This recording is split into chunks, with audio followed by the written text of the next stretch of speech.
Welcome back, icons of the world, to the Metro Icon podcast. You know who it is, Shawn Kay the Showman of Do It All Entertainment and, of course, DIA Media Productions.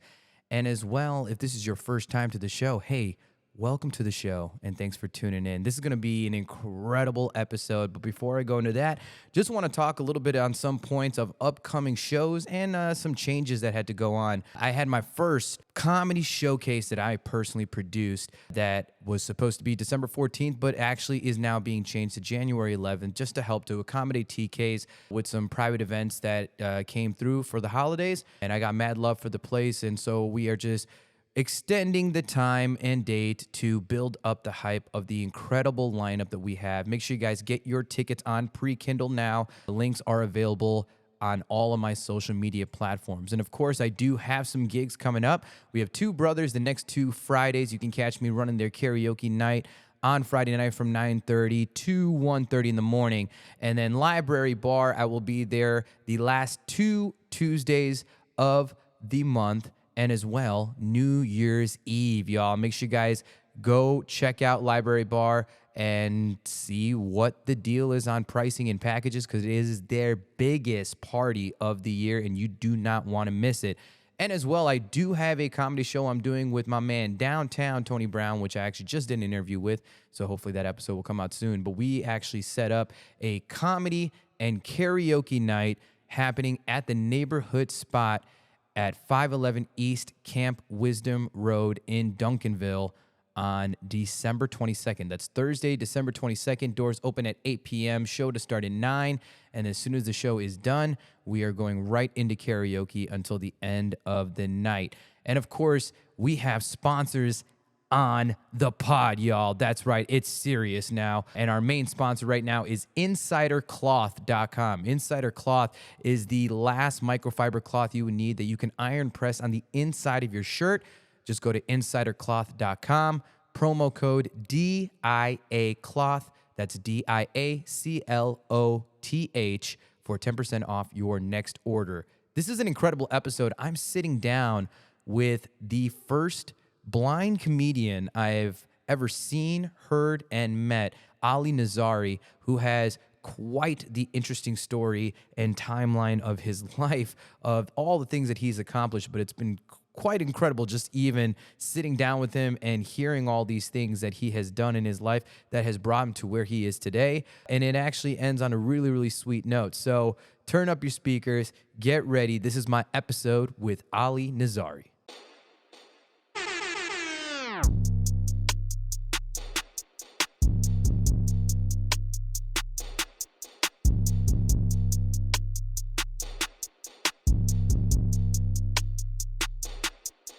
You can do it all. You can. Do it all, baby. Welcome back, everybody, once again to another episode of the Metro Icon Podcast, where you know what we do. We talk about the world of entertainment media and the icons that live in it. And I've been so excited for this episode. You guys have no idea, y'all, because, man, I have a local legend around these DFW parts. We are actually sitting in his restaurant in Lower Greenville, Cafe Izmir. And I got the owner himself, and he is also a proclaimed comedian around these parts. He's also the one and only blind comedian I know around the DFW parts. Y'all, I got the one and only Ali Nazary in the house. What's up, Ali? How you doing, man? Good, man. I'm so happy that we finally made this happen, man. We picked one hell of a rainy-ass day to make this work. It's a good day to do it. It's a good, perfect day, man. Nothing else to do. I mean, what else are you doing throughout your days, man? Are you just waiting for people to come through and give them your money and everything like that, right? Well, I'm waiting for them to come in here and give me their money. That was right. Yeah. That's what I meant. If I gave everybody money, I'll be out of money already. That's true. That's true, man. Well, listen, this guy has been such a legend of a comedian that I've seen at many different mics, and we actually had an opportunity to do a show at TK's together as well. Man, it's been nothing but a blast. This dude's a whole lot of fun. So, Ali, I gotta say, to let the listeners know, are you 100% blind? I'm about 80% blind. 80% blind, and so to your vision, you can only see in like slits. Is that correct? I can see from the corner of my eye a little bit and the top of my only my left side. Only on your left side. Yeah. But the right is completely gone? If you stand on my right side, you're hiding. You fucked. Oh shit. Okay. So how long so before we go into the whole comedy thing, how long have you had Cafe Izmir? We opened April 1996. 1996. Yeah. And you survived through the pandemic. We you survived did through the everything. pandemic, yeah. It was, we're blessed, we've been here so long that, people really supported us. That's beautiful, man. And the fact that you came through after the pandemic, how was that pandemic time for you when the pandy shut down and all those rules and you couldn't have anybody sitting in this amazing establishment? I mean, how was that time for you? That time was trying. Yeah. Because I realized I don't love everybody at my house as much as I think I do. I think a lot of people realize that. I think a lot of people they were realize around, man, all the time. But then, I started using it to my advantage at some point. I started painting. Oh yeah. Yeah, Yeah. so- And we do have a lot of the artwork that's all around here and stuff, but I don't think people would realize that these amazing pieces of art is made by a blind comedian restaurant owner. The blind artist. The blind artist. Yeah. And when did you start painting? It was like in the June of 2020, I guess. So during the pandemic? Yeah, during the pandemic, my girl got COVID, so she had to leave the house for 14 days. Oh shit. Where did she stay? With her friend that got COVID at the same time at their job at Nick and Sam's. And so I was like, man, I'm bored. There's nobody around. So I grabbed the canvas and started messing around, and that was number one. And I just haven't stopped. Yeah. And have you gotten put some receipts on some of these artwork? Have people been picking them up and buying them? Yeah, lady ate dinner here the other night. Just bought the 6 that were on that wall behind you. Oh, no way. Yeah, she took them. So I put 6 more, and I got another art show at Chocolate Secrets. I got about 30 pieces there, and 50 pieces, and also at the Lucky Ducky Art Gallery in Duncanville. So you are making a fast name for yourself. Only been painting for like 2 years. 2 years, yeah. Yeah, that's incredible, man. So like, what's the average ticket price for your paintings? Do you just let them choose the price, or do you? Depends on how much money you got in your pocket. Yeah, is that what it is? I mean, so I don't really put a huge price on them. If somebody likes it, it's my pleasure. And not charge them whatever they want to pay. But they do. Some of the bigger ones go up towards about $700-800. That's phenomenal, dude. Yeah, that isn't the smaller ones anywhere from 75 to 125, and medium-sized ones between 2 and 5. That is awesome, man. Well, props to you, man. I mean, you open up those like multiple revenue streams. I mean, I think for any type of self-entrepreneur, that is a smart thing to do. But the fact that you're taking, so many different mediums of art and you're finding a way to capitalize on it, man. Props to you, Ali. That's an incredible thing. Somebody's got to pay for my clothes and my couch and the fish tank and the things around my house that are ruined by me painting. Yeah, but everything's painted in the house. Everything. The dog, the couch, the floor, the ceiling, the plants. What kind of dog do you got? I got a little bitty mutt, but she's a special, man. She's an awesome dog. She saved my life. Oh, no shit. How did she do that? Well, back in 2017, I was not feeling good, and I didn't know what was wrong with me because I never got sick for 30 years. And at some point, this dog jumps on my lap. A friend was over. We're just sitting there talking, and the dog jumps on my lap, starts sniffing my chest, and puts her head down on my chest, looking at me like, get your ass out of here. Go to the hospital, please. Yeah. And I was in the hospital for 10 days. I almost died. What was wrong with you? I had diabetes. I had no idea I had diabetes and pneumonia. And so the doctor told me I didn't go in that night, which was 4/20. It was in April. And good day. It was a Wednesday. Yeah, good day. Couldn't smoke that day. But he said if you didn't come in here by Friday, you weren't going to be here no more. Fuck. So, yeah. So I keep that mutt forever. Yeah. How old's your mutt? She's like 8 years old now. Okay. So, yeah, not too old, but not too young either. She's a good dog, man. She's a good dog. She's not like your seeing eye dog? You don't like, because I've never seen her before. She's small, so whenever I want to go look around the store, I take her with me and just grab her by the tail and I look around. People don't like that very much, but that's the way it is. I mean, yeah, that's the fastest way to look around. Too many dog lovers out there for them to be able to be okay with that, huh? Yeah, but I love that dog, man. That dog got to take care of her every which way I can. Yeah, man. Yeah. And then you have another love of your life. You got a girl as well. Well, I got a girl first. Yeah. Let's fix this before we go too far back. and no kids. Is that right? No, I have a kid. You do have a kid? Yeah. Okay. I have a daughter. Oh, no way. Well, the only one I know of. I don't know if okay. I have more, True, but that's true, the only one so far. Because you never know, man. You never know. My daughter is just a few years older than my girlfriend, so. Wow. Yeah. And so how long have you and your girlfriend been together? 12 years. 12 years. Now I gotta ask. So you weren't always blind, correct? No. I just went blind like 4.5 years ago. 4.5 years. Yeah. I mean, you operate, pretty well. I would have figured you were blind way longer than that. No, well, it's human beings are resilient, man. Yeah. We work it out. When we got to do it, we adapt and we improvise, and of course, it wasn't an easy road to travel. Sure. And people are nice. Yeah. A lot of people are nice, but the ones that are not kind of make you want to hit them with your cane, which I do. But technology is pretty nice too now too, right? There's a lot of technology, man. There's a lot of technology for blind people. God bless whoever's working on it, because that's China. You can thank China for that. China and India. Yeah, whoever's working on it. Whether it's India, thank him for Siri, because she's a bitch. Yeah. Now, okay, so I got to ask, how was it that you became blind 4.5 years ago? Well, I from diabetes. Oh, so it was. Yeah.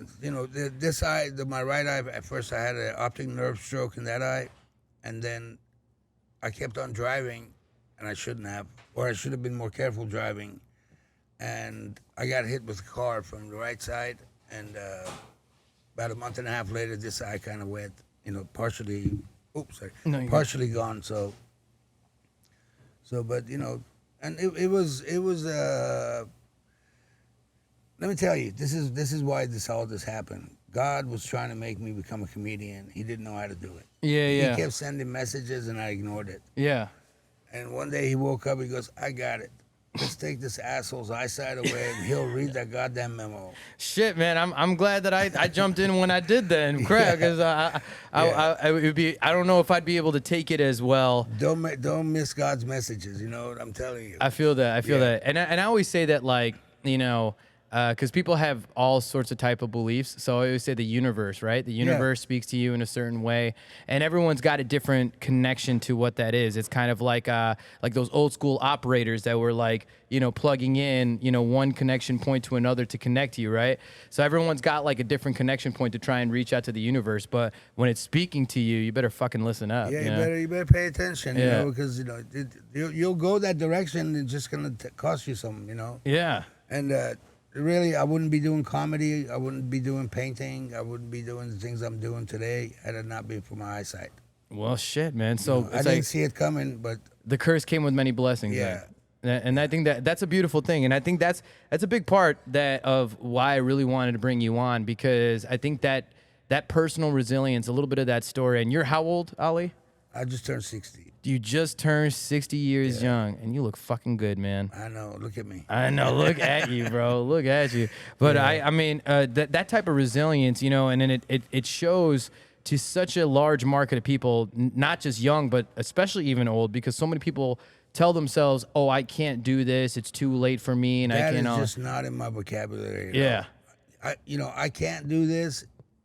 I don't believe. Yeah. And all I need is for you to tell me that, "Oh, you can't do that." Yeah. I'll tell you what, I'll get it done. Yeah. And I'll call you and say, "Look, you got it done." Yeah, look at me. I mean, no, and I think that's such a positive message, So, I mean, props to you, Ali, because you made a wonderful life for yourself, even with the impairments that was given to you by the blessing of the curse that it is. Yeah, it's I don't really, it doesn't bother me anymore, and comedy really helped. Yeah. When I'm on stage, I'm not blind. Yeah. I know where everybody is. Yeah. And all I need to them for them just make a noise. And then I know exactly where they are. Yeah. And I remember, I mean, now it's funny because when I see you, I mean, I know you well enough, but whenever I see you on stage and I'm like, you know, if I like put my hand up, I always have to do like a good woo, you know, like, Yeah. and then you're like, who's that? And then I'm like, it's Shawn Kay, bro. And you're like, Shawn Kay, fuck you. No, it's hilarious because in every show I ask people, hey, if you know about this, raise your hand. And people raise their hands. Yeah, you yeah. know? And then, you know, and they do it time after time after time. You know, not, you know, it's like nobody gets used to it. Yeah, So, even after you tell them that you're blind, Yeah. they will still raise their hand. And then it's actually funny because I've seen it on a couple different cars where they raise their hands and then they like slowly put it down, like realizing like, wait, fuck, like you get. I hope we didn't see that, so he doesn't say anything to me. Well, I mean, it don't matter at that point. Yeah. So I mean, so I love the fact that you're saying that comedy saved your life. I mean, was it really just being able to kind of express the problems that you're kind of dealing with, or just kind of making light of the situations that you have to deal with that really brought a lot more light and levity to your life and your circumstances? Yeah, it was, you know, it was like just the whole adrenaline and the whole, you know, rewards and, you know, when you're a comedian, you know what I'm talking about. When you get on stage and when you come down, it's like you are so high. Yeah. And it was really a blessing, you know, and I got to thank my girl for that because she's the cause of all this. Yeah. You know, So she's the one that pushed you into comedy? I was really depressed. This was at the very beginning, and I was, you know, kind of down and hadn't gotten used to it, and I was kind of down and didn't really have much to do. And because I was like, I could not sit down 1 minute before I lost my eyesight. Sure. I still don't. Yeah. And she was like, let's go watch some comedy. I was like, no, I don't want to be around people. She was looking and she goes, oh my God, this place has comedy classes. Mm-hmm. Why don't we sign you up? You're funny. I was like, no, don't you dare. Well, just like a woman, she didn't listen. Yeah. So I made her go to the classes with me. And she did. Has she ever gone on the mic herself? No. She just went because I couldn't take notes, you know, anything we had to do, writing down and stuff, you know. So she went to every class and I took one class. And, you know, at the end of every class, they have a showcase. Mm-hmm. So, and the funniest guy is the headliner in that show. I was the headliner in the first class. Hell yeah.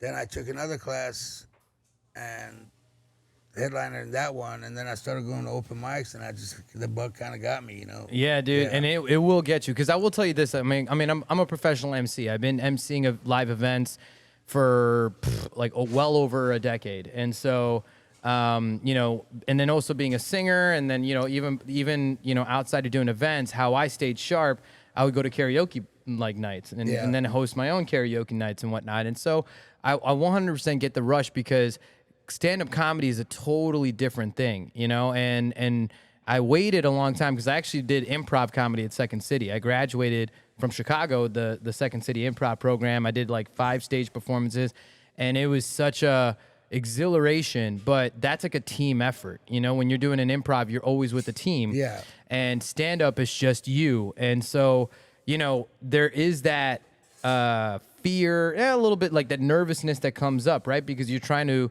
achieve a certain type of result. But once you kind of have that first like click point and you're starting to get it and you've worked out at least a good 10 to 15 minutes worth of material that you feel very confident with and you know how to deliver it, like I definitely agree that it is a different type of rush when it comes to performing on stage. Like stand-up is like nothing else. Well, let me tell you about my stand-up. Yeah. There's nothing written down. I know. That's all at the top. Yeah, there's nothing recorded. Yeah. I don't have anything set and ready for my comedy when I get on stage. So how do you work out material then? Like, I'm curious about that. I am, you know, what people give me is what I give back to them. Sure. You know, and I don't know. I don't really, you know, to this day, I'm like, you know, how, you know, I mean, I have my own production company now. Okay. You know, so, you know, I put on shows and stuff, and you know, I can do 45 minutes. What's the name of your production company? 2020 Vision? No, no, that would have been kind of wrong. But it's BBC. You know, that's the truth. Yeah.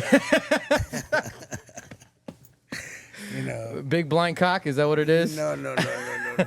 It's not that. It's not big black cock. I don't want to be bragging on stage. No, yours is big blind cock, right? It's big blind cock? No, it's ball blind comedian. Ball blind comedian. Okay, Yeah. I feel that. I love it. So I don't want people looking at my crotch while I'm up there, you know. Man, they'd be so lucky. Shit. Especially when I sit down, you know. Yeah, and so okay, so your girlfriend was definitely your grace to push you forward into. Oh yeah, she's my biggest fan. You know. Yeah. Besides the one I got in the backyard. Yeah. Yeah. And and you've been with her for 12 years. Yeah. And she's still, and so that means that she was with you well before you were even blind. Oh yeah, she was with me when I had the nightclub next door to my restaurant, and you know, so yeah, we've been together. We've been through a lot. Wait, was it the Pie Place or was it the Glorious? No, a Pie Place. The Pie Place was your club? Yeah, it was called Kismet. Ah, Kismet Hookah Lounge. that's what it was. And so but they still have the signage, I think, right? Yeah, well, you know, they can't afford to sign. The pizza place can't afford to sign, so I can't have an empty hole up there. But they can. But I guess they use all that money to buy up all these damn parking spots and shit because they. Well, that came with their property, you know, like kind of on their lease. So because I remember I had a note on my car the last time when I came here. Remember, it was like me, you, George, and Kevin. Yeah. And I noticed, I'm like, what the hell is flapping under my windshield wipers? And then I grabbed it, and then it was a very passive aggressive note saying, "This parking is for Piggy's Pies," or whatever the fuck they're called. Yeah, and you know, it's not like, you know, people are lined up out the door to go there. I wouldn't think so. They need to relax. Yeah, and so anyway, they said they gave me the threat, like next time I park in their thing and I don't go in their restaurant, I'm gonna get towed. We don't tow anybody from here ever. You know, there's tow truck. So they just talking shit? I mean, you know, they need their parking because they don't have valet. Yeah. And I got a complimentary valet, and I've been here so long, I've pretty much got all the parking around here. Yeah. So, sorry, man, I keep hitting this. No, man, you're good. Yeah, but, you know, back in the day when we had the club, crazy place, man. It was popping, huh? Yeah, it was, the joke wasn't for that club. It was the United Nation of nightclubs. We had people from everywhere. Yeah. If you walked in from Somalia and handed me a CD, say, hey, I want to play this, guess what? We played it. Oh, no shit? Yeah. Oh, but I kept the CD. No, because, you know, next time somebody else comes and say, hey, what was that song you played that night? Yeah. Well, I don't know. The guy took the CD. You know, that's not good. And you know you're talking old school vibes when you're saying people were bringing in CDs, you know, not like the MP3 let me tell files you something and shit. funnier than that. A DJ comes up and he's asking me for a job. I said, dude, bring me a demo. That's all I can do. You know, let me listen to it. Mm-hmm. He leaves and comes back, brings me a cassette deck. What the fuck? And this is 2005, 6. You know, a Good cassette Lord. deck. Yeah. And I was like, seriously? I knew dudes that were selling CDs out the back of their trunk like in like 97, 98. Oh, I know. So I was like, seriously, how the fuck am I gonna listen to this? Yeah. I gotta find some old car to go sit in and put the cassette deck in. I would be like, next time you bring a cassette, why don't you bring me a time machine too, so I can fucking find like a cassette player. That's crazy. You know, it was a pretty cool club. The joke was over there that if you're blonde, you can't get in. Shit. It was all. I mean, I had people from India, Pakistan, South America, all the South American countries almost. And that was like a hookah spot too, as well, right? Yeah, and it was the looks of it was kind of like we had floor seating, we had you know, hookahs and, you know, cushions and everything, and then in the patio, I built some beds with a table on them for the hookah, especially made for the hookah with the hole in the middle of it so it doesn't get knocked over. It was a pretty cool place. Oh, so you just threw me off when you said you built some beds in the back. I thought you had like, you know, like these like Middle Eastern orgies in the back of your club and shit. Well, some nights we did. Yeah, but, yeah, I figured. Yeah. If the price was right? Hey man, you know, whatever it takes. Whatever it takes. Whew. I have a sneeze coming. There it is. Bless you. Thank you. Good thing you didn't sneeze in the freaking microphone. No. I turn away, man. I'm a considerate guy. You know, I pay attention to details as much as possible. Thank you very much. Leave your sneezes at home next time. I will do my best, man. But hey, you know what? It's all your Turkish spices and all that bullshit you got in the back. That's probably making me. They're prepping away back there. Yeah. So yeah, if you guys hear the you know, sounds, background noise and stuff like that, his restaurant is in operation right now. So he has his crew working on in the back and prepping for the day and everything. So when did your nightclub close up? 2012. 2012. Yeah, I sold it because I was ready to walk away. Yeah. Was it just too much work? Yeah, man. Every night I was here till 6 in the morning. Shit. And then what time did your day start from there? About 11 or 12 in the afternoon. Oh, fuck. Yeah. Well, shit. That's probably why you went blind, man, because they just want to, we need to let this dude close his eyelids every once in a while. Because I kept looking at asses and God didn't like that.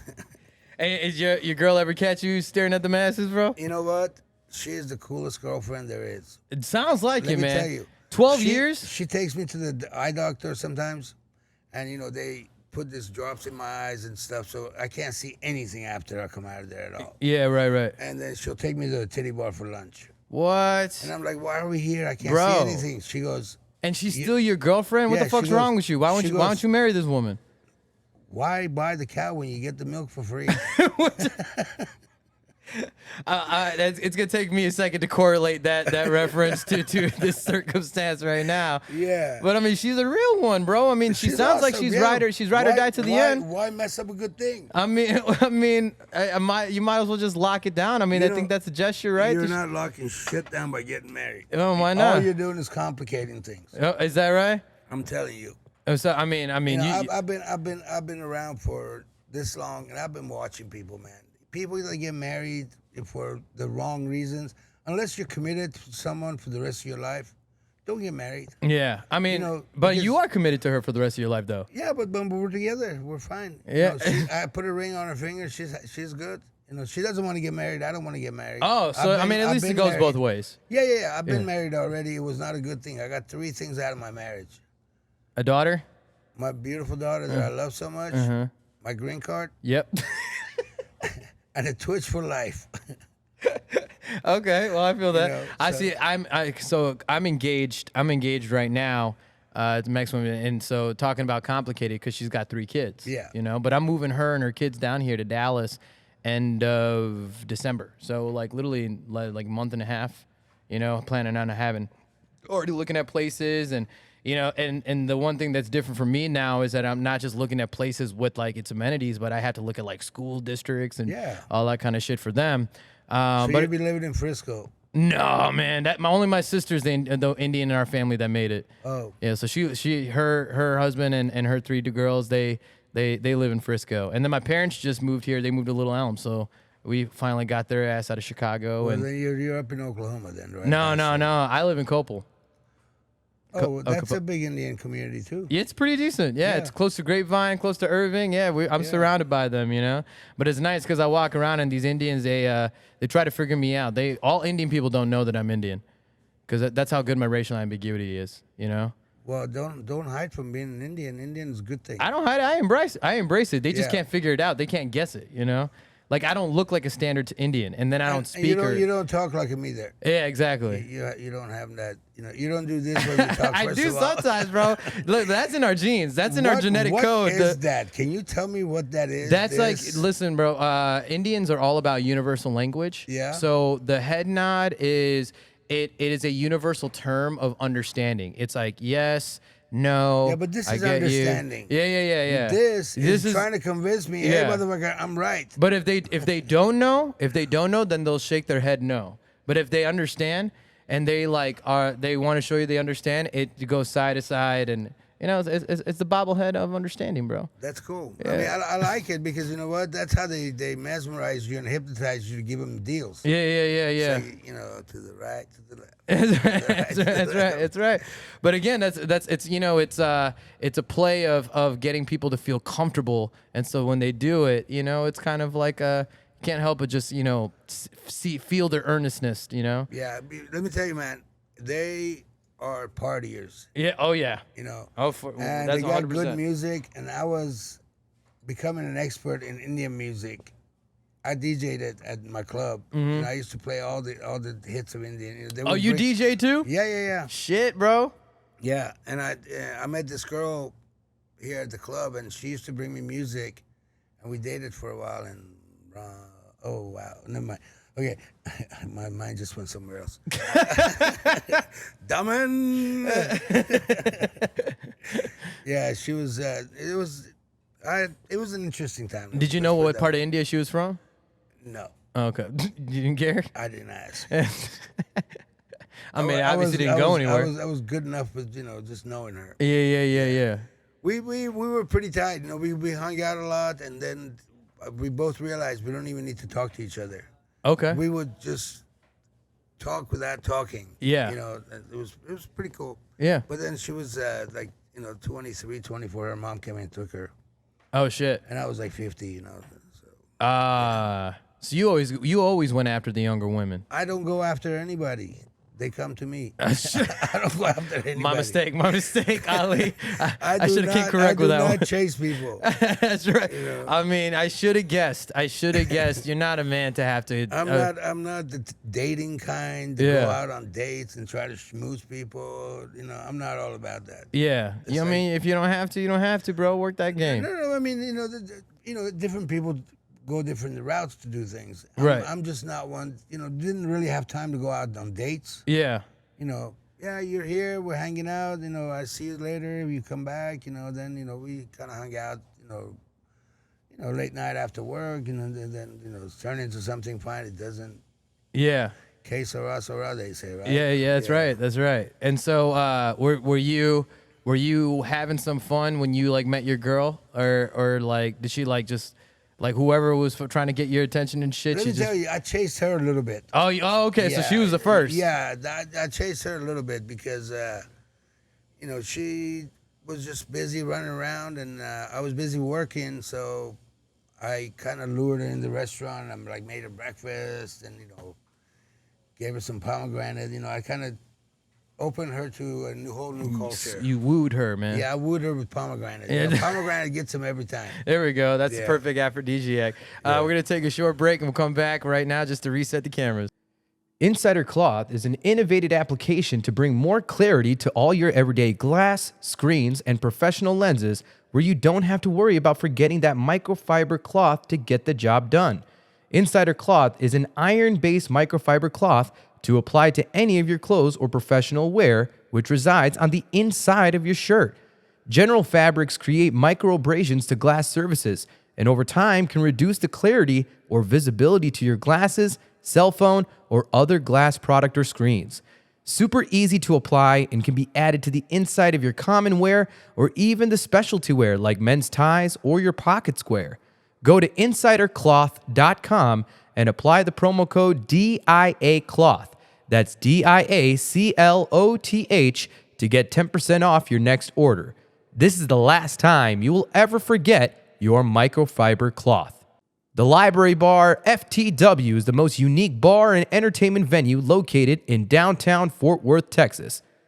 From its chic library ambience, multi-level beercade gaming space, you can find the most dynamic events and party atmosphere you won't find anywhere else. Check out the Library Bar FTW at 611 Houston Street, right at the center of downtown Fort Worth.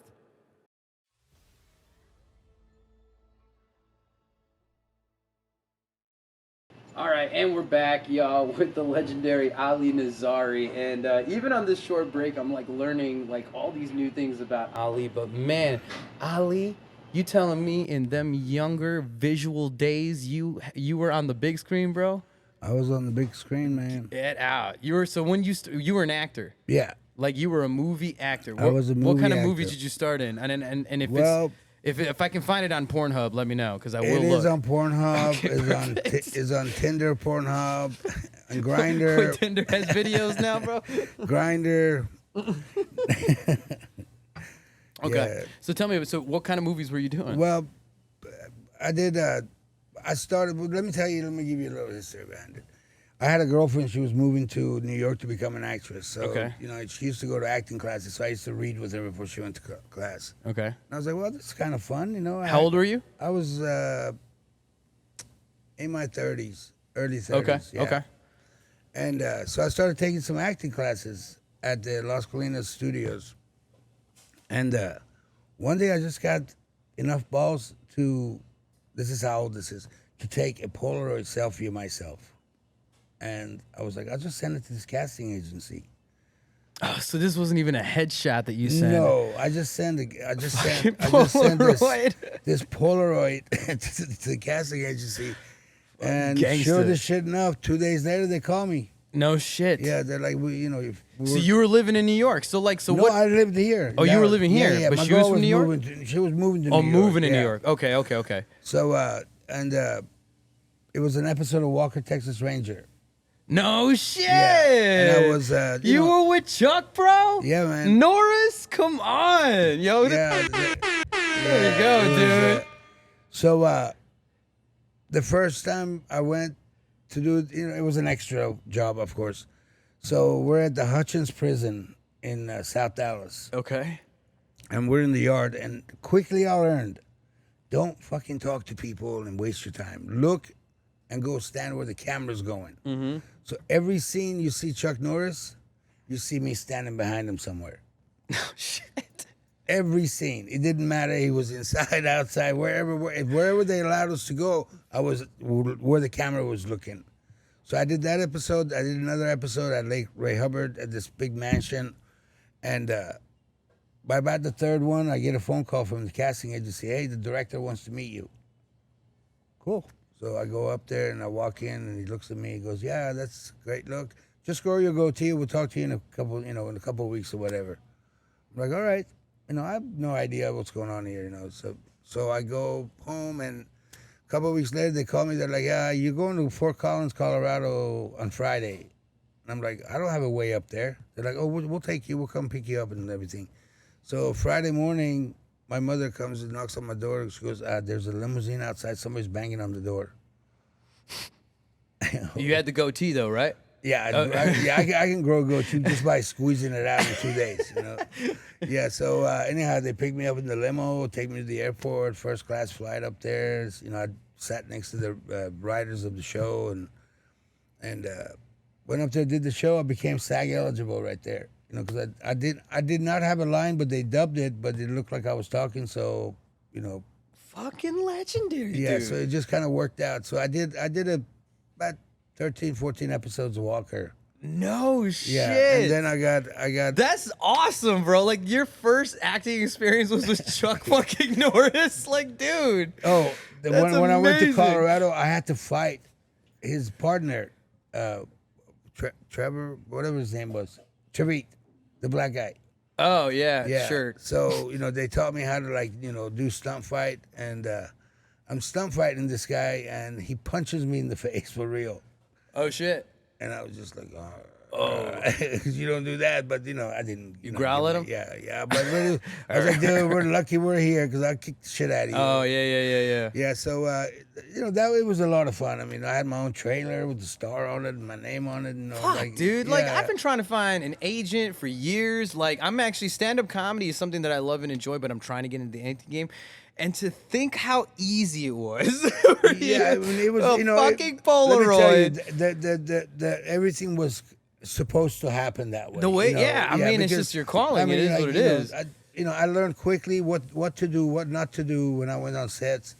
And, I got paid extra for driving and running in the rain, and there was nothing that they said do. I said I can't. I was there. I gotta see your clips, and it must be wild to see you with two working eyes. Oh on the yeah, screen. man. I was in that scene when they took me to Colorado. It was the teaser of the show, and I was the head gangster guy going up there to buy this computer chip, and I had to put one of those jeweler's glasses on. Yeah. And I did it wrong, and I'm looking at this thing, and I'm shaking my head, and this is what sound that comes out.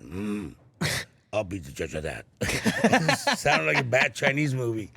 So, but I mean, it was all fun and it was great. Then I got an agent, Linda McAllister, and Sounds legit. yeah, and I mean she's the biggest agent in Texas, and she got me to read for this young director, which was doing the Newton Boys with Matthew McConaughey. Okay. So I had to go to, first audition was in Dallas, second one was in Austin, but it was a bad day. Flights got canceled. Anyhow, I missed my time. But when I got there, it was late. They were going to lunch already. And the director really liked me. He goes, you know what? I got a part for you. We already booked for the other part. And I said, that's cool. But it was the best part I could have ever gotten and the most money that I could have gotten for saying like 3-4 words. Because it was just me and my big head on the screen and Matthew McConaughey's back. It was pretty cool. Yo, this is awesome, dude. I would have never. This is why I love doing this podcast, because there's so much discovery. You know, especially because I'm loving doing the comedians I'm meeting through the scene, right? Going to all these mics and doing these shows with and stuff like that. You being part of that, and there's so much that I'm taking in, where it's just like, you know what? It's like I would have never pin that as a possible resume piece. Like, Ali, man, it's just like shit, bro. Like, so you're a Dallas native. You born and raised here? No, I've been in Dallas for 42 years. Yeah, because where are you originally from? From Iran. Iran. Yeah, there we go. And that's why. So your restaurant. Let's talk about a little bit of Izmir. Like, the cuisine is kind of like three different. Yeah, it's a little bit of cuisine Arabic, styles, right? a little bit of Iranian, a little bit of Turkish. You know, mixture from everywhere. Yeah.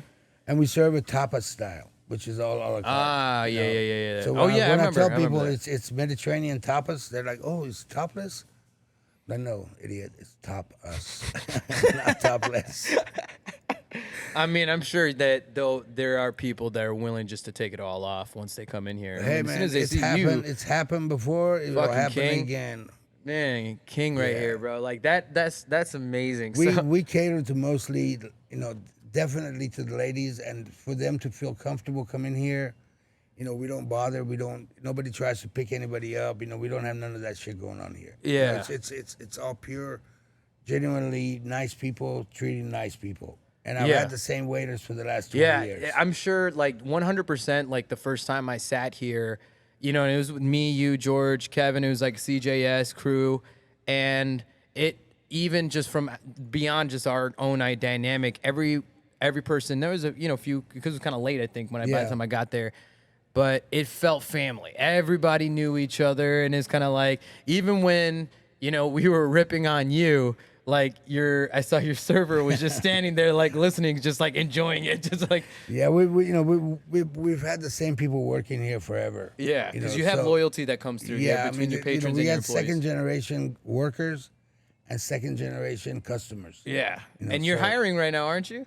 No. You see a gurney, you see a gurney going out the door, then I'm hiring. Is it Yeah, I think that's what it was, right? Somebody. So it looked like somebody on like a magic carpet, and it said now hiring. You have like a little sign out the door. Oh, we do? I think so. We need cooks. There we go. Cooks. Yeah. I'm like, I don't think it's the pot place with the dude on a fucking blanket. I don't know, man. I didn't see that sign. True. Yeah. Well, yeah. I guess you didn't make the sign or put up the sign. So how would you know about the sign? I can do abstract shit. I can't do anything like intricate. If I got to write something, it's a mess. Yeah. So I mean, man, see, the fact that the name of my entertainment company is Do It All. And I always say that my business is more of a movement than it is an entertainment company, between... I wouldn't say that if I was you. What? Do it all? No, movement. A movement? Yeah. Why do you say that? That's when you have having a movement, Oh, like a bowel movement? Yeah. No, it's more of a movement. I it's know. more of an impact, like an impact way of business type of thing, right? But, sure. I mean, I guess the average 60-plus-year-old demographic that ends up coming our way, Ali would Let me tell you. Ali would be the guy that's sitting as close to the subwoofer and speaker as possible and yelling with the other old people like, it's too loud. Why is it too loud? Why is it blasting in my ears? When you go somewhere and say, kids, get off my grass, you're too old. When you say, music's too loud, you're too old. Yeah. And don't ever go anywhere that older people are having breakfast. Oh, 100%. Yes. Let me tell you. It's hard to find on a Sunday. I had a nightmare. It's hard to find on a Sunday. No, I went to this place called Chubby's for breakfast. It's up in East Dallas. Yeah. Anyhow, so I'm eating breakfast, and there's a group of older people than me from one of those nursing homes. And I'm listening, and I'm like, why are they talking about this? They were all comparing their bowel movements at breakfast. And I'm like, what the fuck? Why do I have to hear this? But, that's the way it is, So Chubby's O's is that one place where you actually have to walk in with the chubby in order to be sat. Well, it's kind of hard for older people, but yeah, we try. I mean, the biggest, the highest case of syphilis is in like it's in Florida. Old people like Florida. over the age of 60 or like 55 or some shit. Well, because, they try any hole. Facts. Oh shit! I told y'all this. They say you start to eat ass after 60. That's true. I don't know, man. You're I don't not know, 60 man. yet. Wait till I'm you're 35, bro. I'm 35. Oh, you're doing it so, huh? Listen, Already. bro, sometimes when the buffet is there, Yeah, you gotta just try a new plate. Yeah. You know? Oh shit! That's the moments where like I'm like, man, I really hope my dad doesn't get bored and decide to go on a binge on my podcast. Yeah. This is gonna. Well, it's okay. You know, I mean, you embarrass them once they won't listen but I to it am with again. my elder right now, so that maybe he'll be okay. I give you permission to do that. You can eat ass all you want. Yeah, thank you, Uncle. I appreciate it. It's okay. Ali, Uncle. It's all right. Ali Uncle, there's a bro. I actually might have to call you. From now on, I'm just gonna say Ali Uncle, and there you go. That way you won't question it. Who is that? Yeah, you better say Shawn Kay right fucking way, bro. I'm starting to learn your voice. Yeah. That was the big thing that I was telling Ali that like after the first few times I met him and stuff, I'm like, yo, I'm gonna get to the point where I'm gonna say, "What up, Ali?" and you're gonna know exactly who it is right away. I'm like, I know. You know, there's a few. Some have won that. They've won that trophy right there. Yeah, there's Adrian Johnson and Sierra Ford. I definitely know when they're around. Yeah. And Adrian's a trip. I saw him. Adrian freaks out. He's like, "How the fuck do you know I'm here?" I'm like, "I don't know. I hear you. I'm not deaf, just blind." Either you're a ghost or just annoying me, Adrian. Yeah. No, he's a good guy, man. He's funny as hell. He's funny as hell. He was good. Yeah. I liked him a lot. He was very. I gave natural. him a little tip. I was like, my girl. We were at a show, and my girl was like, "Hey, Adrian's pants hanging off his ass." I go, "Oh, that's the best day ever." So Adrian gets off the stage. I'm like, "Adrian, you don't got to do comedy no more, man. I know a way you can become immediately rich and famous. All you got to do is just reveal the secret of how you lost all that weight for your pants to be hanging off your ass." And he thinks I'm crazy anyway. So. Ain't a comedy observation even just more effective once it's from a blind guy? Oh yeah, like when you give people fashion tips. If you visually fucking up, bro, it's like that hits so much harder coming from a blind dude. He keeps telling me you're not blind, you're lying. I'm like, there's no benefit in me looking like an idiot tripping over shit. Okay. I mean, you get around pretty well. I got to give it to you. When I get on stage and I do almost a whole show looking at the wall, I am here. People are to my, supposed to be in front of me. Everybody was sitting to my left. And I'm looking at the wall over here. And I'm like, why isn't anybody laughing from the front? And nobody said anything to me until I was almost done when I realized everybody's on my right side, Because if you don't get that, literally to an audience, when you're supposed to be talking to that fourth wall, Ali was like this the whole time during the set, and nobody. I've done it. Fuck that audience. I've done it jokingly. They're fucking assholes. Yeah, that's some dick shit. I would have told you in the first 30 seconds. No, but they didn't know if I was kidding or not because I've gone up there before and I started doing my show looking at the wall, knowing exactly where I was. But that day I kept messing with the microphone stand, and somehow I turned, and I don't know what happened. I guess, when you're older, you do shit like that. So would you call that one of your most awkward, memorable moments in comedy? Not awkward, but it was memorable. Yeah, because I truly did not do it on purpose. I've done it on purpose before. That time was a total accident. Yeah. So, but then I've gone on stage and twerked, so. I mean, I feel like that just gives you material because I think I've heard you say that bit before, But I mean, that's the best part about your comedy, dude, is that no matter how many times you repeat these, like, the blind hitters, like right off the bat, like it's funny every fucking time. Yeah, I was at the Improv Addison, and I said something, and this lady sitting close to the stage, I heard her go. I go, oh my God, did I offend you? I am so sorry I didn't see you sitting there. Well, okay, so I mean, man, you were an actor, mating Chuck Norris of all people. Yeah, I did. You became a restaurant owner, a club owner, now stand-up comedian, now prolific artist, freshly curator artist, with these masterpieces all around. Which I might have you paint me, bro. I might just have to pose like straight at you. Were you able to ever see the movie Titanic? I mean, it came out before. I think before you were blind. I've seen it. Parts You've seen of it Titanic, a few times, yeah. So when Leo's character Jack he paints Rose. Yeah. You have that's the only titty scene in the whole movie. Where it was Kate a shame. Winslet, She had nice titties. But I mean, but I'm saying you remember them, right? Oh, you yeah, remember yeah. that scene. How can right? you forget titties? Yeah, yeah, exactly. So what I'm saying though is that I want to have that moment, and you just like I want to wear just one thing. I'm not and painting your dick though. Come on, you have to, bro. But if you want, I'll let you put like an eggplant emoji in its place, because that's you can put. No. I mean, I'm not shy. I'll paint it. But, I mean, just don't go tell everybody about it. I mean, I have to. Just say, hey, And then when you're had done, a paint bucket and he stuck my penis. And then when there. you're done with the painting, you got to spit on the painting. Yeah. Okay. Yeah, because you know what's worse than getting a dick drawn on your face when you pass out in the party? Have an actual dick on your head. No, finding out that it was traced. That's a horrible thing to wake up to. That's what happens. Because let me tell you, if you pass out at Kismet, I can assure you had something drawn on your face. Oh shit! Like, so when you had the club, yeah, you would draw motherfuckers' faces. If you passed out while I drew on your fucking face, by the time you woke up, and you would have no idea. You drive home like that. That is the best. Yeah, I mean, have you had like? I mean, you would have to imagine these dudes, if they're passing out, they're fucking hammered as shit. Yeah. But this was universal with all your staff. It was just like anybody. People that work there or customers, we drew on their faces. Who would hand them the markers? The customers ain't walking in with the marker. You would have these markers. I had ready? Markers. Shit, bro. I walk around with you Sharpies. Ever use it? You met Sharpies? Yeah. Permanent markers? Yeah, but look here. I'm not lying.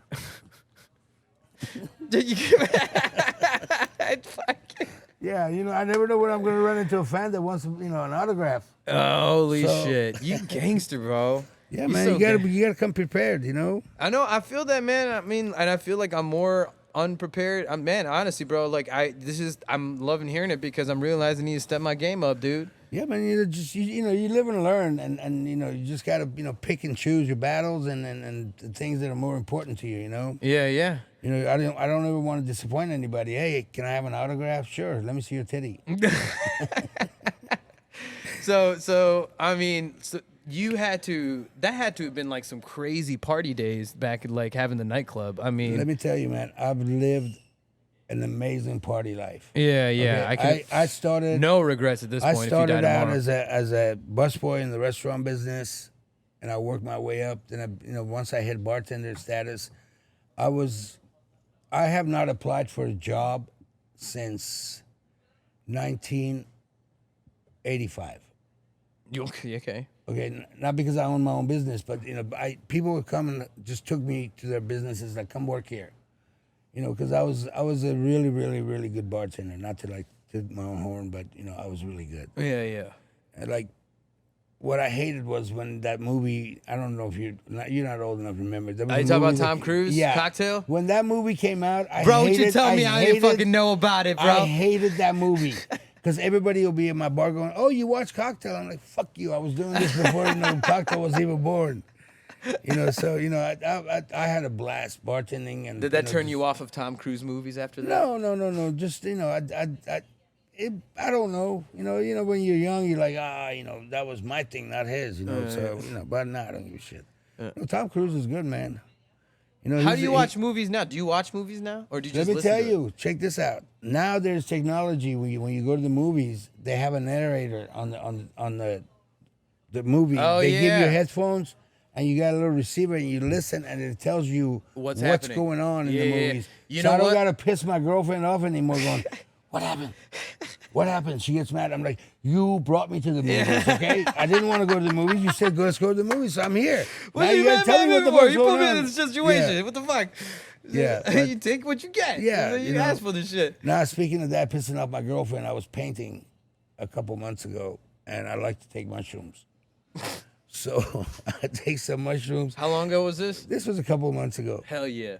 So I would totally do mushrooms with you. Yeah, I love mushrooms, man. I would totally do mushrooms. So I start painting, and she's watching TV, and I'm like, hey, Michelle, what color is this? What color is this? What colors? And she gets mad finally. She used to kind of turn this way, go orange, red. This time she turned all the way around and looked at me. She goes, what the fuck did you do to your head? I had painted my whole head and my neck silver, like all silver, like if I put a mask on me. And I was like, it feels really cool. I don't know. I'm painting everything. Wait, did you only use the color silver? Only silver. It was all silver. I use those spongy brushes, and I was just like, all over. Yeah, have you seen the Silver Surfer? The Marvel. No, I don't watch Marvel movies. Oh man. You can't watch your friends. But you can't listen to it. No, I mean you can't watch the people you work with. I'm one of the Marvels. Yeah. Oh, okay. Yeah. I remember not too long ago. So I think it was Peacock. They have it within their setting. I mean, I think actually most streaming channels have it.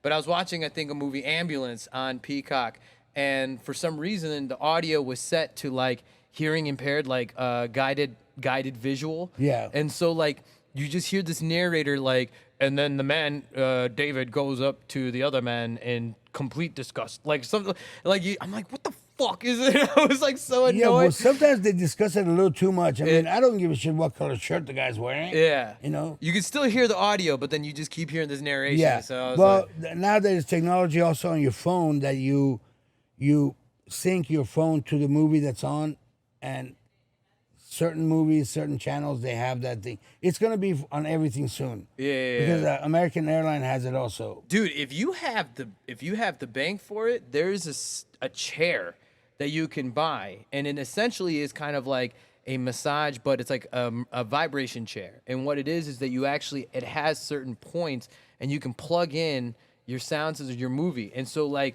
literally you will feel it at all points from your body, and it'll shift, and yeah, you can you essentially will feel the sound according to how the movie is going. I mean, bro, if you got the bags, you might as well go ahead and buy it. The chair that I have at home now, it's really cool. It's got some of those features and also a vacuum hose. Oh no shit. Yeah. How big is the dildo that you sit on in the chair? No, it's not. It's a vacuum hose to put on your penis. Vacuum hose. Yeah, oh, okay. Yeah. So I don't know what you're thinking, but I don't know, man. Yeah, look at me. Close to that chair, bro. I can only imagine what you're sucking up, Ali. Put the vacuum on, so it gives you a little BJ there. Exactly. That's what I'm saying, dude. Yeah. So I mean, I would imagine. I've only seen your restaurant. But I can only imagine what your living space is like. Oh, you gotta come see my house. I would 100% take that invite all day. I built my own front door, all the railings. I will bring a witness though too. I'll bring George with me. Railings in the house. All the lights in the house I made myself. I make belts. I make a lot of shit. I still do. Honestly, I make my own belts. I mean, you are part of that do-it-all movement. Like the fact that like where you come from, they all kind of fall under its same umbrella of artistry, entertainment, and business. Within that, though, the full spectrum of I think I was the last generation of not wasting shit. Yeah. I don't waste anything, and I can make something out of everything that's fixing to go to the trash. Okay, yeah. Like I show the gate of my house. That's the best type of artist. The gate of my house that for my side of the house to go in. I made that gate out of the pieces of this patio that I had at Kismet. Fuck yeah. Dude. The railing, I took it and welded it together with aluminum weld. I brazed it, and I put it. It's an awesome gate, man. I got it, man. You know what, dude? So, but it's for me. It's such a privilege. It's such a you are you giving me a lot of hope for my future, but like I love hearing this story and this kind of climb to where you are today. And like one thing I've always known about you is that you've been a man at like complete awareness and certainty and happiness, and I'm like, I think most individuals could say that they would dream just to be at that point. Man, life and is you're all still what you young, make out of it, and you're still young, and your mother is in the other room. How old's your mother? 78. God bless her heart.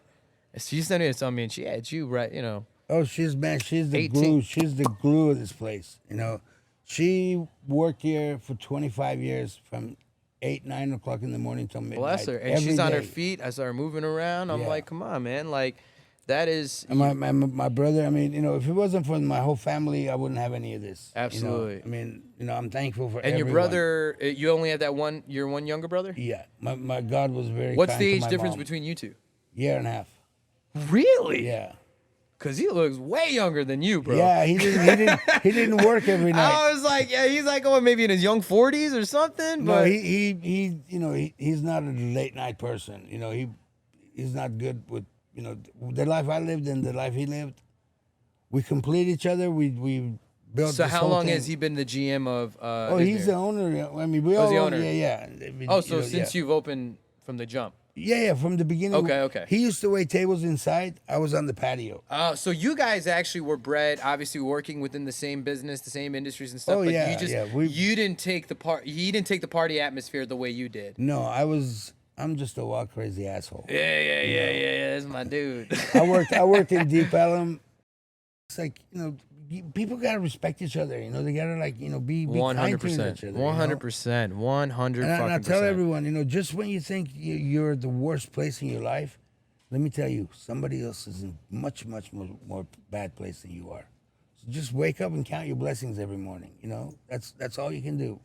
Be thankful for what you got. That's right. Spoken like true. We're gonna take a short break. We'll be right back. Insider Cloth is an innovative application to bring more clarity to all your everyday glass, screens, and professional lenses where you don't have to worry about forgetting that microfiber cloth to get the job done. Insider Cloth is an iron-based microfiber cloth to apply to any of your clothes or professional wear, which resides on the inside of your shirt. General Fabrics create microabrasions to glass surfaces, and over time can reduce the clarity or visibility to your glasses, cell phone, or other glass product or screens. Super easy to apply and can be added to the inside of your common wear or even the specialty wear like men's ties or your pocket square. Go to insidercloth.com and apply the promo code DIACloth. That's DIACLOTH to get 10% off your next order. This is the last time you will ever forget your microfiber cloth. The Library Bar FTW is the most unique bar and entertainment venue located in downtown Fort Worth, Texas. From its chic library ambience, multi-level beercade gaming space, you can find the most dynamic events and party atmosphere you won't find anywhere else. Check out the Library Bar FTW at 611 Houston Street, right at the center of downtown Fort Worth.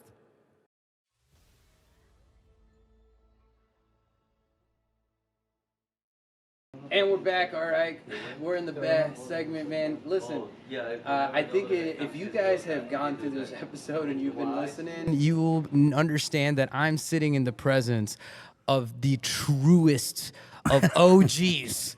All right, this is the original gangsta. So much so that he has artwork all over the place, but he has like this Dolly or what I don't know, the artist that made that Marilyn Monroe pic. I'm blanking on it right now, but Picasso. No, not Picasso, bitch. No, he has like an image of him, and it's like painted that he's taking his sunglasses up. But that's a Getty image. Image is that not that painting that you have of yourself with the sunglasses? So what if people were to search, do the Google image search? What are they looking for to find that? Executive Gangster, Dallas, Texas. There we go. He's an EG or an OG, but he's the EOG, the executive old gangsta, original gangsta. I don't know if you noticed in the picture, in the sunglasses, in one side my daughter's dancing, the other side my mom's standing. Yeah. Well, that was the one that was above the bar, right? No. It's on that same painting. Well, okay. But they're painted on my sunglasses that I'm wearing. Oh, the reflection. Yeah, the reflection. Oh my! I didn't even notice that. That's beautiful. That's done by a Turkish artist. He's a musician and artist and very talented guy.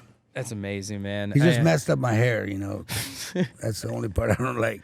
Well, at least you got the same with my deal because I'm bald too, but at least you got a good shaped head, That could have been lumpy. Man, I got a nice dome. You got a nice dome, man. God made a few nice heads first, right? Then he covered the rest of them up with hair. It could have been the mom's though too, because my mom takes credit to my head being such a good shape because she's like, she didn't squeeze too hard while you were coming out. Dude, they're always squeezing. Babies' heads always come out like a cone shape or whatever. But they Indian mothers and grandmothers, they know this technique of massaging the head, and so that's why she was like, you would have had a lumping head, but I gave you because I massaged it when you were a baby. Now that's why your head looks like that, But it couldn't help with my hair growth. The problem with my head is I was born with it this size. Let me tell you some funny story real quick. Being a kid, running around with all the other kids, and we run through fences and snake through. Our bodies and heads go through. Well, my body always went through, but my head got stuck on the other side. Oh, shit. So I had to go find another way to get on the other side. Well, at least you found a way for your neck to fill it out to hold that head up. If we went shopping, whatever they put on me, we had to buy it because it ripped once it went over my head. But I do got to cheers with you. We do, for this last segment, have a drink. So right in front of you, right there, Ali. So here we go. Ooh. Yeah, there we go. Let me get it to the right side. I got to cheers with Salud, you. Salud, brother. Salud. Cheers. Thank you so much, My pleasure. Anytime. Honestly, man, I knew that this was gonna be such a. I was telling my fiance about it. I'm like, I'm supposed to do a podcast episode with this blind comedian. She was like, what? And she's like, oh, is this the guy that you've been telling me at the open mics? I'm like, yeah. I'm like, so I'm trying to do the podcast episode with him, and then we had some scheduling conflicts and stuff. But when I told her on the way here, she was just like, oh my gosh, she's like, I feel like this is gonna be probably one of the best episodes. And I'm like, well, I hope so. And no, we try to keep it interesting, Oh man, and there's no shortage of that when it comes to you. Ali, as soon as you get I really appreciate it. No, your stories, man. I mean, but like just where you come from, right? And so, I mean, even growing up with the dynamic, you said that you definitely indulged and took advantage of like the party atmosphere and what was being brought in front of you, and then your brother, he didn't indulge in that, and I think you see that testament now. He looks much younger than me. Much younger, knowing he's a year and a half younger. He's like, I thought he was like in his low 40s, and I'm like, yo, this dude is 58. So like, what doctor tells him he's got a body of a 28-year-old. I literally can see it, and he knows it too. That man knows it. But again, it's like it reminds me of me and my DJ, because DJ Illis, we've been to over 23, 24 cities in North America. Like I've been to Cancun 5 times, never had to pay for it because I'm getting flown out. How'd you get back in the country? Oh, pretty easily. They just heard me. Did you have to swim across? And they would say business or pleasure. I'm like, both. Both. I just do it with my very dictative American accent, and that's why they love me in South America, because they think that I could be a local. They think that I should speak Spanish, and then they find out I'm Indiano, and then you were born here, right? I was born in Chicago, yeah. Oh, okay. So I'm a first-generation South Indian. Learning English was a blast for me. Yeah, but I can't speak my native tongue. Oh, you can't? No. I read, write, and everything. It sounds like a pinball machine to me, so it's like too difficult for me. Bing. You're thinking Chinese, bro. Yeah, it's like if a couple get together, the guy's name is Pong and the girl's name is Ping. Are they ping pong? Yeah. Yeah, that's what I thought. Yeah, that's how it is. I mean, that just makes for an easier wedding. But I love Indian movies. Yeah. All you need is a girl. I'd be shocked if you weren't in an Indian movie. No, but I love them because all you need is a tree, some music. A girl and a guy. The man knows about the tree, they run around the tree. In Chicadana. And yeah. I mean, trust me, man. It's Raj Kapoor. You nailed it on the head. You nailed it on the head, man. He knows about the damn tree in the field, man. The single standing tree in the field. That's all you need. That's all you need. You're absolutely right, man. But you got to dance like this the whole time. I'm pretty sure you can get down if you heard like a little Indian beat. I'm sure you can still get down to it. I'll get down. Yeah, Yeah, I don't dance like a white boy either. Ali Baba and the 40 tapes. You now you're crossing borders, bro. Now you're going to back to the hookah house. Yeah, no, not really. Habibi. That's a good song. That's all you need for any. Layla, Habibi. Yeah, that's right. So, well, I mean, and I think the beautiful part of it too is that you have cultured yourself since coming to America. That like, people know that you're from somewhere, but they just don't know where. No, they, I was originally half Russian, half Iranian, because my mother's side of the family's from Russia. Oh shit. Okay. Yeah. So, but then about the time the war started between Ukraine and Russia, I dropped that. I'm only Iranian. Mm-hmm. And then about last Thursday, about 9 a.m., I became Persian. Because Iran was fucking with America again. They're threatening this and that. So, just got to hide from the rednecks. Oh, shit. Okay. All right. Yeah. Were you ever a fan of the movie Aladdin? Which one? The original one or the cartoon one? Let's call it the original one, the cartoon one. Yeah, well, especially when it goes, open sesame. Yeah. Have you said open sesame in other situations? All the time. All the time. Especially when the girls don't give it up. You hear that growl, you know what it is. When the girl doesn't give it up, I'm like, open sesame. Well, that means you haven't had to say it in a while then, huh? No, man. I think I whispered it a couple times. Oh, man. Suggestive selling. I'm as much stories that you have from your own, like, you know, personal experiences and stuff. Your girlfriend, what's her name? Michelle. Michelle. I'm sure Michelle has a whole lot of stories having to be with you. She digs when I meet somebody from my past and they start telling stories about how I used to beat somebody up or do this and do that. Because I used to be a pretty hard motherfucker. Yeah, you know, I take no shit from nobody.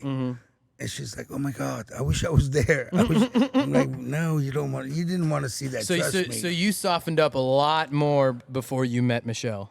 No, I still haven't. You still a hard motherfucker, aren't you? I still haven't. Let's go. Yeah. Let's No, go. I don't back down from nobody. I know you don't. Yeah, I mean, you beat up Robert's ass. You know, I'm not. You know, aggressive person that goes and looks for shit. Yeah. But I surely can finish anything.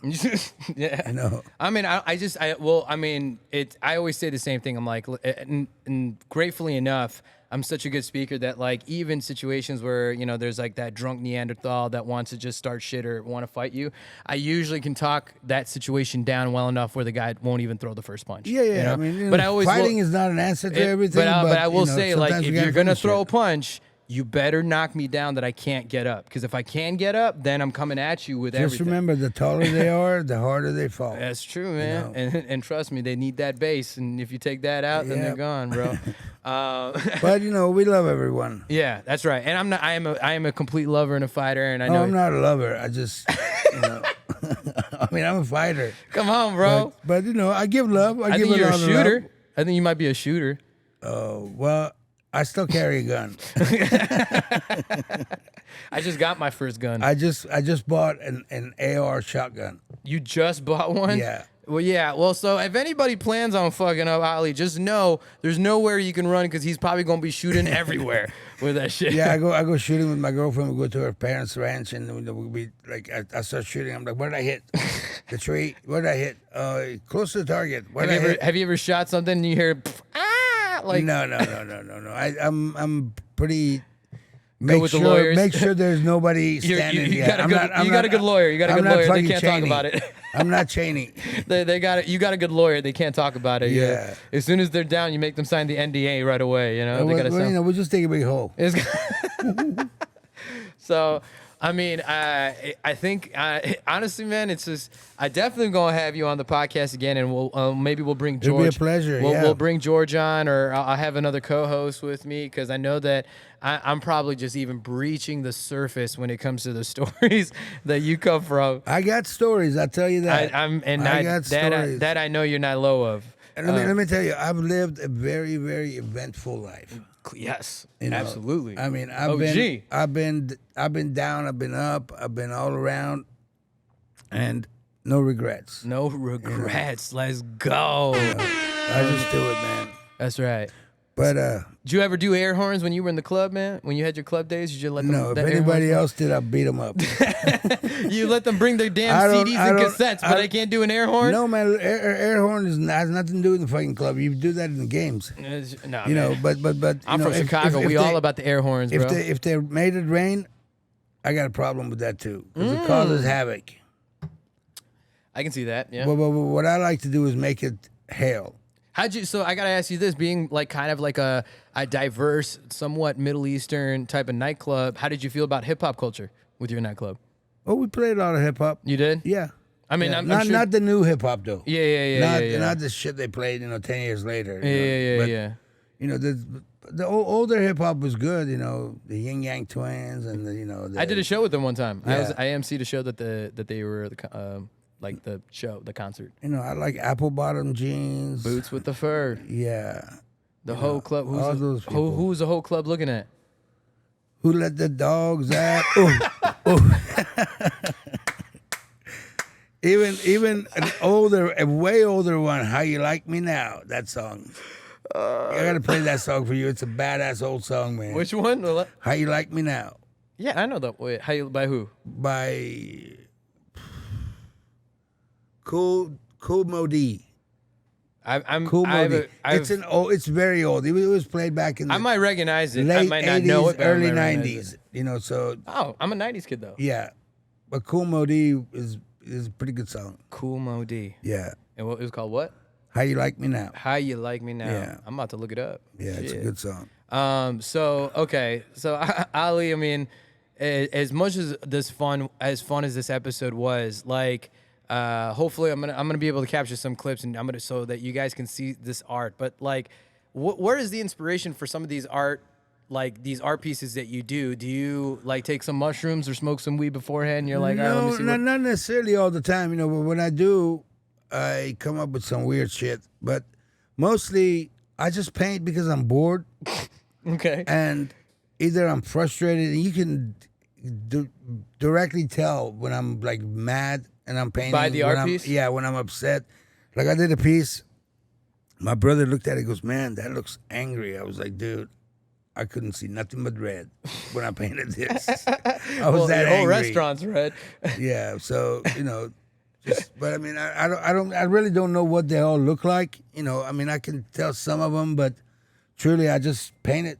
And my mom, my brother, my girlfriend, they're like, oh, that looks good. No, cover that up, paint it again. So I cover it up, paint it again, you know. Shit. So, I don't have any, like, you know, big chip on my shoulder, like, oh, you don't like this? You know, yeah. If it's not good, it's not good, you know? Well, yeah, it's kind of like your stand-up, right? Yeah. Like, you don't give a fuck if people don't laugh. Yeah, how many times I'm sure that like you said a joke and nobody laughed and you're like, fuck you, I think that's funny. You know? I say that all the time. I say that all the time, you know? man. You know, because most of the times I'm like, what are comedians doing? Like, they're literally saying things that they think is funny. And so, like, you know, humor and comedy is subjective. So not everyone's going to laugh at You your know, shit. I wish there was a day would come that people would put away this stupid, getting offended. Mm-hmm. Because, you know, you go to a comedy club. Well, especially you go at a watch comedy club. Especially at a comedy club. You go to listen to a comedian for who he is and what he does. And let me tell you, I am the most respectful person on earth. Mm-hmm. You know, I do not talk shit to anybody directly or, you know, about them indirectly or directly. Right. But when I'm on stage, I like to Talk shit and be funny. And I always tell everyone, these are jokes. Yeah. Please don't get offended. Yeah. You know, all I'm saying is, you know, I'm just up here telling jokes, and everything I say is a joke, and I truly mean it. Yeah, and I think though that people have lost the ability, especially when you're in a comedy club, is that if the comedian's going in on you, sometimes it's like I could tell by somebody having like a lack of self-awareness. By how upset they get if you're giving them shit, right? If you're calling out bullshit, right? Oh, yeah. And I mean, for me, like, obviously I'm able to see a lot more attention to detail than maybe you would. Yours is more probably like an auditory response or something like that, right? But I feel like if it was your like situation, you just heard like some woman go, ugh, or some shit, like if you're just going in on her. Like, Oh yeah, a lady called me a misogynist like asshole. misrequired. Yeah, she called me a misogynist asshole. Oh shit. And I replied to her very politely. I said, ma'am, with all due respect, you're a woman. What the fuck do you know? Oh, I did one joke because I talk about my nephew, so my cousin, her husband, and then her son moved here from Saudi Arabia. Yeah, you said you took him to. He actually came to Comedy Arena. He came to me. Actually, he was with me for a full week. Yeah. And it was Halloween weekend, so I made him go trick or treating with my nieces because he's never trick or treat or never been part of a Halloween before. But whichever case, it's like on one of my bits, I'm explaining that he's my nephew, he's my first cousin's son, and then some like white dude would be like, "That's your second cousin, like once removed." And I'm like, oh, okay, so that's how you explain it. I'm just gonna say, hey, white guy, what the fuck do you know about family? And like everybody, like you put yours in a nursing home, bitch. I'm like, bitch, you don't know you and your first cousins. Like, of course you would call them your second cousins because it's their kid. Like, of course. I was like, I know all my first cousins and their kids, all my second cousins and their kids, and it's like. And some of my third cousins, you know, because they just pop out of nowhere. They're like, I didn't know you're a daddy, you know. I always got a dad. They just come from India, or they? I mean, bro, I found out one time I had family. I remember when I was a kid, I was like 15, 16. There was some family that came to the house randomly, and they were from the Bahamas. And my dad's like, oh yeah, this is my second cousin and his son, and they're from the Bahamas, and they like live in the Bahamas. I was like, what the fuck? How did Indians get all over the world, Bro? Like You want to know it was a trip? When I went to Jamaica, Yeah. there's a fair Asian population, like Chinese population in Jamaica. That shit's a fucking trip. Because it's like, there was like this like little supermarket that we would go to get some stuff. And it was like owned by a Chinese family, but then when the guy talked, he was like, "Magwan, what you need?" Like he had like a straight a Chinese guy with a Chinese Jamaican dude, accent. yeah. But he had like he spoke like a Rasta, and I'm like, "Yo, what the fuck?" Like that shit was a culture. Did he walk fuck. like a Rasta too? No, man, he was clean. He was clean. No. You know how Rastafarians walk. You know, they're kind of leaned back, almost falling down. He was standing behind the cash register, so I didn't. Yeah, know. I love Jamaica, man. I had a great time in Jamaica. Jamaica's great, man. Jamaica great. crazy. Jamaica be crazy, bro. But yeah, I mean, I mean, who's to say how anybody of a strong cultural descent ends up in various parts of the world? You know? Yeah, like I was watching the news a long time ago when I could see, and it was an incident that happened in Peru, which is a Latin country.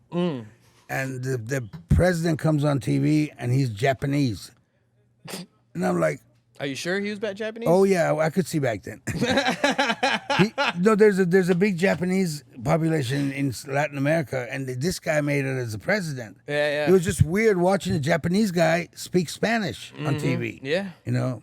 But you know, yeah, I mean, so I tried to do this bit where it's like I talked about the Chinese guy from Jamaica, but like meeting people that you kind of have a sense of direction of what you think they may sound like, and then all of a sudden they do something completely like different, you know, and then you're like, oh, what the hell? Like, where are you from? And they're like, they look like a Mexican. They're like, oh, but my family was born in Tokyo. Like, yeah. like, you know what I mean? Hey, I had this experience with the driver. I'm telling him jokes, and at some point I go, hey, man, do you know why black people don't go on cruises?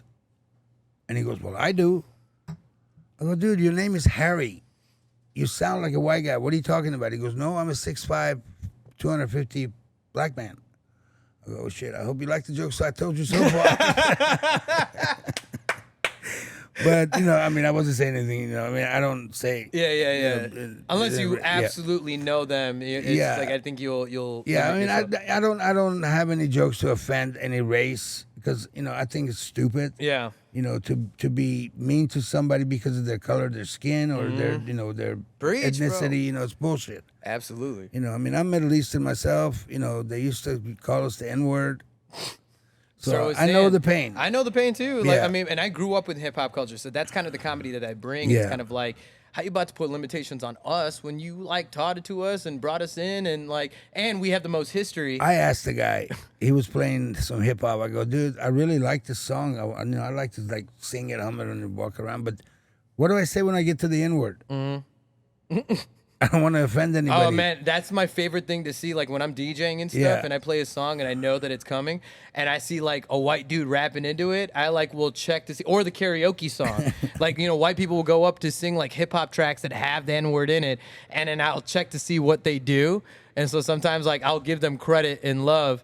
Like most of them try to avoid it. They just like pause and then they go back into the song. That is so stupid. You know what I mean? It's a song you're singing. It's in the lyric. You know? Yeah. But I mean, I you don't know, but again, art is subjective, right? And to each their own, and, you and know, how they called us camel jockey. I'd never seen a camel I in got to a point where like no matter how many black men, because no black women's giving me a black card, but how many black men had given me their black card, and when, you know, we're within friends and it just naturally was flowing, you know, I had to come to terms that, like, you know, and I had a hard conversation with a good friend of mine, and she was like, you know, she's like, you understand though, like it's not something you can't justify it just because someone you personally know gave you the green light. So I'm like, the way I look at it now is like, until we get the universal card from everybody, you know, like pretty much Mexicans have it at this point, but like, until that happens, if I feel like if I say it and it hurts one person, it's like, all right, I'm gonna take it out of my vocabulary. Well, it's very simple. I got a solution for you. All you got to do is put the sand in front of it. Yeah. I mean, that's part of my whole bit. Yeah. That's part of my whole bit. Oh, by the way, I didn't tell you another thing, another fact of life that you don't know about me. I am a part of Fort Worth Black Businessman Association of Fort Worth. I actually, that's the only fact that you've ever told me that I don't feel surprised about. Yeah. So, I don't know how I got there, but like, I'm a member. Ali. you got to come up in this bitch. I'm doing that. Yeah. That is a racist impersonation right there. So they probably talk more like Harry. and I tell all the black guys, I mean, when you're talking to a foreigner, please stop saying you know what I mean. You feel me? And I say, you know nah, what mean? I'm saying? Nah, I mean? Because that really confuses the fucking foreigners. Nah, I mean, Ali? Yeah. Ooh. So, anyways, Ali, we're going to close this out in just a moment. Well, I got a present for you. You want it?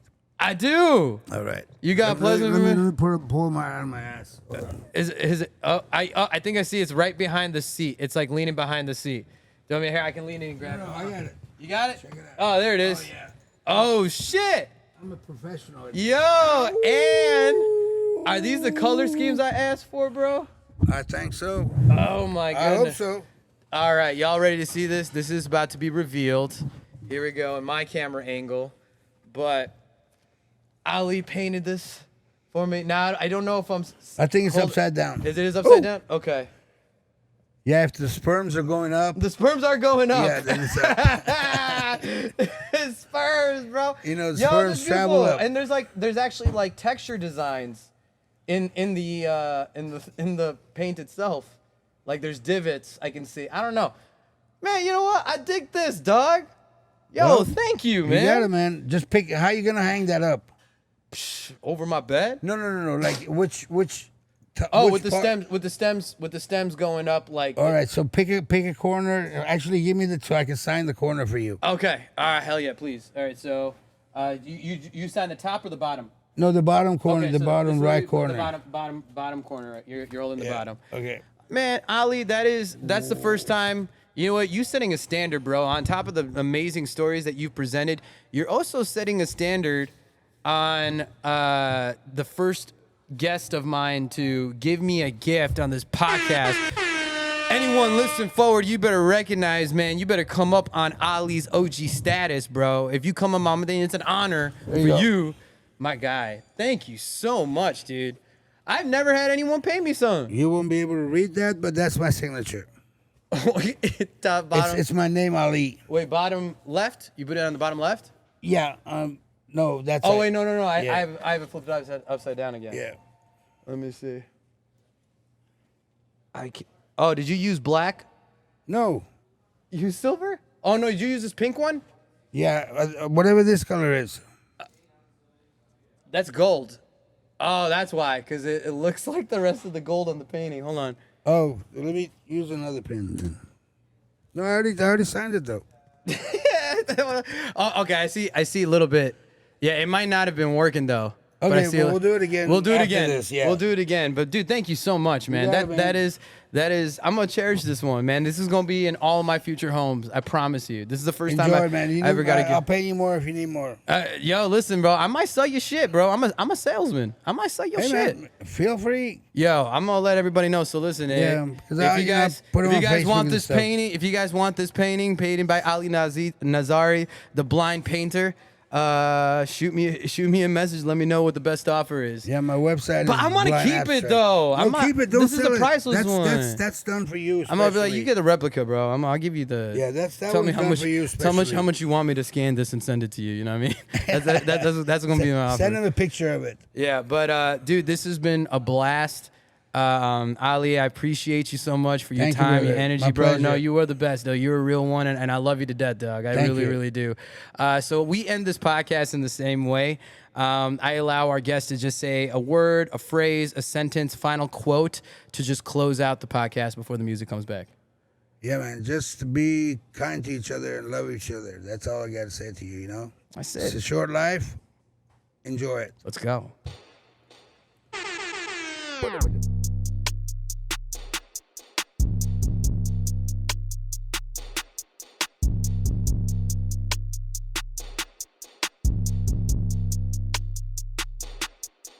You can do it all.